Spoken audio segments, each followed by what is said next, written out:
So we've been looking at challenges we have, challenges we can do, challenges that kind of spark our interest. Well, I have a different challenge for you.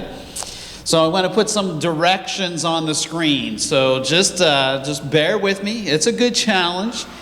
In your bulletin, there's the inside part. There's this blank page that says sermon notes. Well, it's probably about halfway in, and there's some blank lines there. So open up to there. Find a paper or pencil, maybe want a book or something to write on as well, because you're going to write. Then I'll tell you to close your eyes.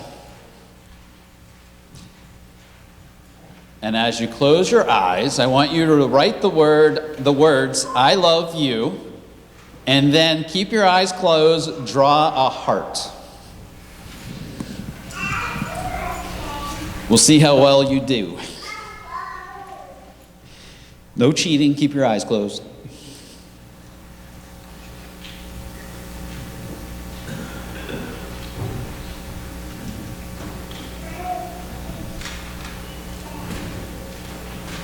Even Hudson's playing. He's waiting for Mom and Dad to close their eyes so he can run.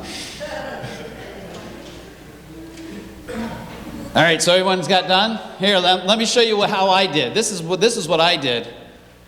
If you can see it. I got the why kind of good. I did with "I love you." The heart thing, I don't know what happened there. I think it's when you have to lift your pen and move it over. It just doesn't quite connect for me. So we had this challenge where we had those eyes closed, and our eyes closed were maybe for a couple minutes, couple seconds. It wasn't long term. But today we're going to talk about a guy who was blind for 3 days. 3 days, couldn't see. And it wasn't just because he lost his glasses, and it just wasn't because it was dark all the time. Something changed for him. Something miraculous changed for him. And we're going to pick up the story here, Acts chapter 9, verses 4 through 9. It's in your bulletin. It's also on the screen behind me. And would you join me in reading? He fell to the ground and heard a voice say to him, "Saul, Saul, why do you persecute me?" "Who are you, Lord?" Saul asked. "I am Jesus, whom you are persecuting," he replied. "Now get up and go into the city, and you will be told what you must do." The men traveling with Saul stood there speechless. They heard the sound, but did not see anyone. Saul got up from the ground, but when he opened his eyes, he could see nothing. So they led him by the hand into Damascus. For 3 days he was blind and did not eat or drink anything. Can you imagine that? Can you imagine waking up? Or actually, can you imagine walking from this service and not being able to see anything? Where someone has to take you by the hand and drive you home, drop you off, and leave you there. That's pretty radical, isn't it? That's pretty hard to wrap our minds around. But that's what's going on for Saul. See who is Saul? See, Saul was a Jewish person, a Jewish man, and also a Roman citizen. He lived in both worlds. He was not a follower of Jesus. In fact, this is Acts 9. If we would go back to Acts chapter 8 and read his story, we see that Saul is standing there as Stephen is martyred, the first follower of Christ to die. And Saul standing there holding the jackets as the Pharisees and the religious leaders of the day were there killing Stephen. And not only that, but Saul just gave them back their clothes, and then he went to the high priest and says, "Let me go to Damascus. Let me round up more of these people who follow Jesus. And I will bring them, we'll throw them in prison, and we'll wipe them out. Because they are not following God like they should. This person, Jesus, who they claim is the Son of God, it's blasphemy. It's the wrong thoughts. It's the wrong way of living out faith in God. Not supposed to happen." And Saul was passionate about this. He was ready to go. He gathered up the forces. He was ready to keep on going and keep on moving and keeping on with what was going on. He understood the Bible. He studied under the best teachers. He learned it all. He had it in his head. He had it in his heart. He knew what he was supposed to do on a Sunday. He knew what he was supposed to do in a church service. He knew all there was to know. But yet he was missing something. He was missing that heart. He was missing that life. He was missing Jesus. And on his way to Damascus, as he was going to the city, as he was going to arrest more followers of Jesus, as he was going to continue to be passionate about following God, and people needed to get on board, all of a sudden this great light came. And he was blinded. He made it look something like this. His eyes covered, that great light shining upon him. And now he's wondering, what do I do? His world changed. In an instant, his life was going one direction, and that passion, that zeal, that knowledge, that understanding was gaining and was going in one way, and now it stopped. It's hard to be a student when you can't see. It's hard to be that follower of God when in your society and in your culture that you live in, those that were blinded were begging. Those who are blind, who didn't have other people to care for them, they needed to earn money, they needed to get food, and he's now there without sight. He had all this might and all this power. He was that rising star in his world. Gone.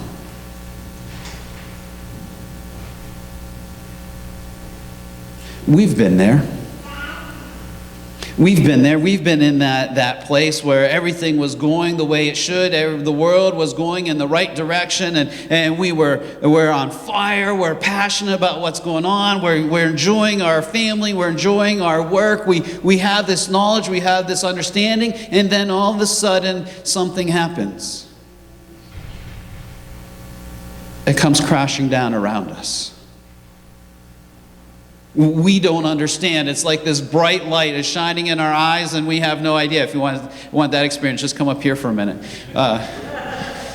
You get this bright light shining in your eyes, and you don't know what to do. And all of a sudden, you hear this voice, you feel this heart that says, Saul, Saul, why are you persecuting me? Maybe your name's not Saul. Maybe your name, whatever your name is, just put those words in.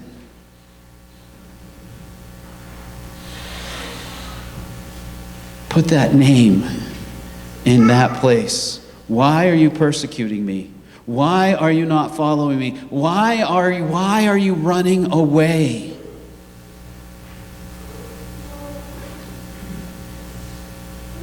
And I love Saul's next question. Who are you?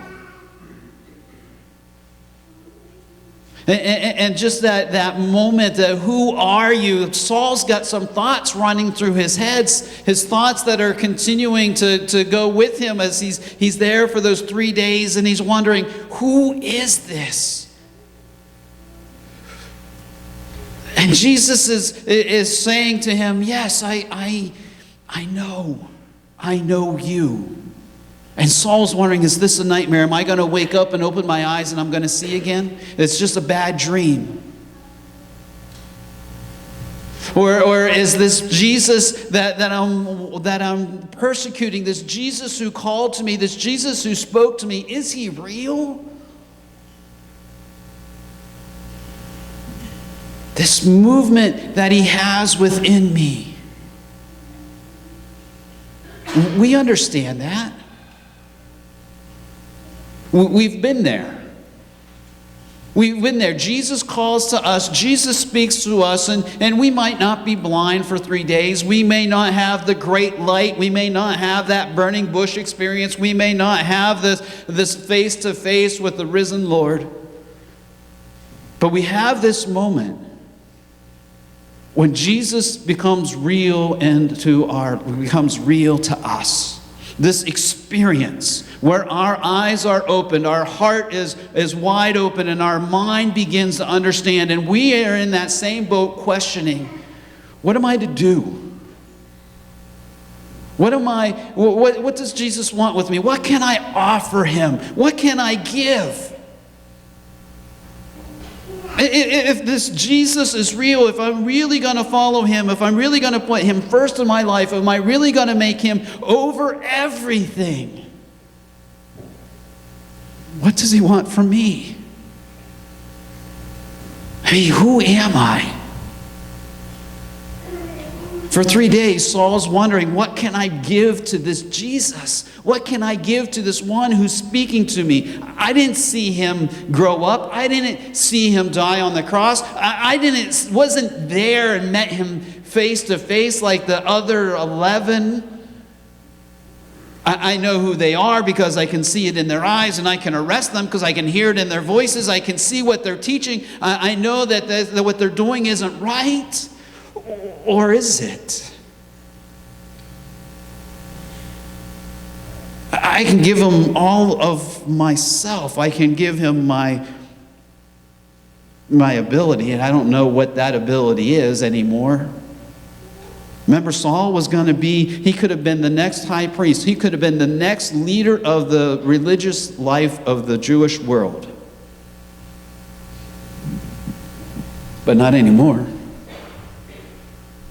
Not if he's following Jesus, not as Jesus has called him. Why are you persecuting me? Why are you running away from me? Why are you pushing me aside? Now his life has changed. And now the question becomes, will he accept the challenge?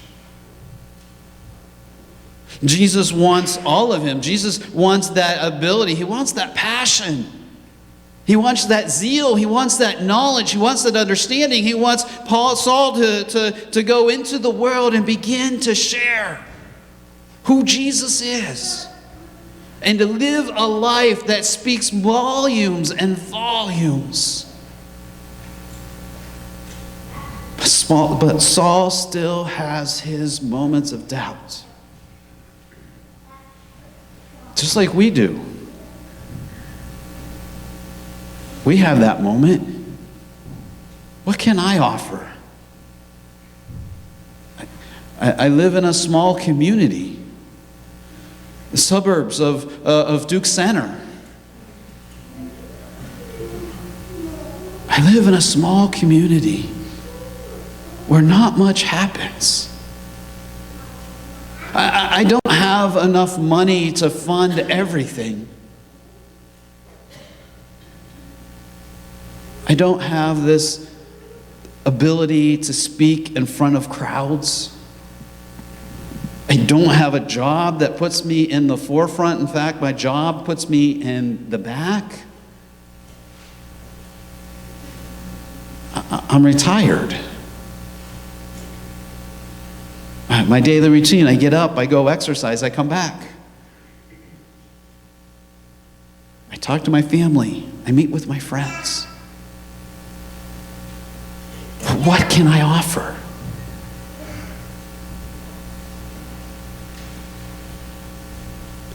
And just like Saul, we have a lot of things to offer. Maybe we should look at what Saul can offer. See, Saul offers a unique perspective. He can speak into the Jewish world, and he can speak into the Roman world. He can be a cross-cultural person, because he's raised in both places. He knows the Jewish language. He knows the religious talk. He knows what's going on. He knows how to speak it. But he also knows the Roman world, because his dad was a Roman citizen. That he has more rights and privileges than other people. He has this passion, this heart for God. This heart that wants to make everything right. This heart that says that this is the way to be, and he goes with it 100%. That knowledge of the Bible that he thinks is a hindrance is actually one of his greatest opportunities. Because he's able to see where Jesus meets those opportunities, Jesus meets the prophecies, that Jesus is able to speak into the world and say that this is the Messiah. He is the one we've been waiting for. He is the risen Lord. He is the one who's ushering in the kingdom of God. And this is our time to be a part of it. If you read the rest of Saul's letters, Romans, 1st, 2nd Corinthians, Philippians, Ephesians, Galatians, 1st and 2nd Timothy, Titus, Philemon, Hebrews, depends upon what you want to do with Hebrews. And you read those letters, you see his passion and his heart. You see his heart of people wanting people to see who Jesus is and follow him with all of their heart. Using their gifts, their abilities, no matter how great or how small that they have. Using their resources, their finances, no matter how great or how small that they are. Using their time. And sharing with others that love of God, that love of Jesus. And from this moment on, as he has met Jesus, he has this deep conviction. Deep conviction that Jesus is the way, the truth, and the life. We may not be Saul, who would later change his name to Paul. We may not be him, but we have things to offer. We really do. We are uniquely placed in the position that we are. You are uniquely placed, surrounded by people, people that need to hear who Jesus is. You're in such a place that you're in the schools, you're in business, you are in industry. You have such a network of people that are searching for the same thing. Am I relevant? Searching for the same thing. Am I valued? Am I loved? Searching for the same thing. Does somebody really care? You are in a unique position that you can offer those words and say, yes, somebody does care. Yes, I do care. Yes, the God that I love, the God that I know loves you. He loves you so much that he sent his son Jesus. He loves you so much that he gives you the opportunity to choose. He's not forcing you. And you are in that unique spot to share that experience, to share that heart. That you are in, and that no one else is able to be there. You're uniquely gifted. You have an ability. You have the ability to walk into a room and to share something unique. You have that ability to do some amazing things. We all don't have the same ability. We don't have the same gifting. Which is what makes us value together, which creates that value that we need as a community. I may only be gifted in one area, still searching for that area, but you're gifted in other areas. And we can come together and we can impact this community and in this world. You are uniquely gifted. And you're learning. You're learning to trust Jesus. You're learning to open your heart. You're learning to trust and to be vulnerable. You're learning to follow Jesus' lead. You're learning to take out that first step of faith and say, yes, Jesus, I'm here. Yes, Jesus, here are my gifts that you can use. Yes, Jesus, here's a portion of my resources. I trust you enough with them. And let's see what you're going to do. Yes, Jesus, here's my time. Yeah, I can be doing some other things. I can do some other opportunities with this moment and with these 30 minutes I'm spending with you, Jesus. I could do something else with them. But I know you want that relationship with me. I know you want to use me. I know you've uniquely gifted me and put me in this place to build that relationship with you and that relationship with others around me. See, we are challenged each and every day. For Saul, it was those 3 days of blindness, and he's working through all these questions. For us, it might be more than 3 days. It might be less than 3 days. It might be 3 years. It might be 3 minutes.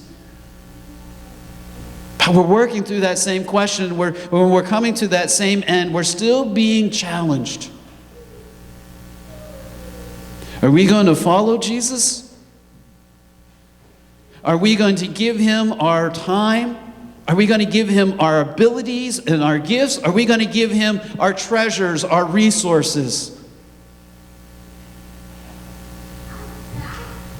Or do we hold him ourselves? Do we sink back into that thought that says, well, I'm not worthy, I'm not valued, I don't have enough?